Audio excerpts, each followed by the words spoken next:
Hi guys, welcome to Globalsoft Learning. Today we are going to learn about React and how to install it. React is a very popular JavaScript library which was created by Meta to build interactive websites and user interfaces. For using React, you will need two things, a code editor and Node.js. There are various code editors available in the market, but today we are using Visual Studio Code. So go ahead and download and install Visual Studio Code. Or you can use a code editor of your own liking. Next, you're going to install Node.js, which is the JavaScript runtime environment and is used to install tools and manage dependencies needed for your React project. The link for both Visual Studio and Node.js will be provided in the description. Once you have both of these installed, head up to your desktop and create a new folder.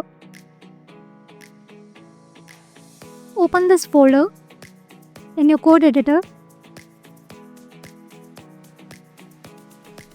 Now let's create our React project. We are using Vite.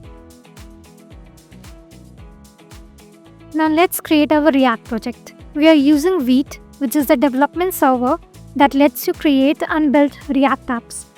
Copy this command and paste it in your terminal.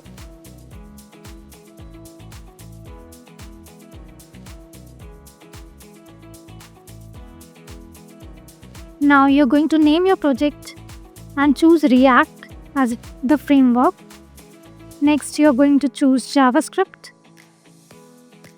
Once the project is created, you're going to navigate to your project directory using the cd command. Now, you're going to install all the necessary packages for your React project by running the command npm install.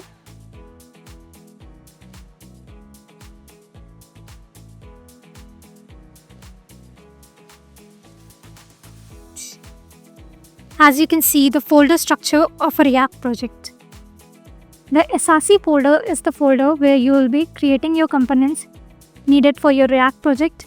Here, main.jsx is the entry point of your React application, and app.jsx is the main component for your React app. Now, let's run our React project using the command npm run dev. As you can see in the browser, our React project is running successfully. You are all set to start building with your React project. You are all set to start building with React. In the next part, we'll dive into how components work and how to make your app interactive. So stay tuned.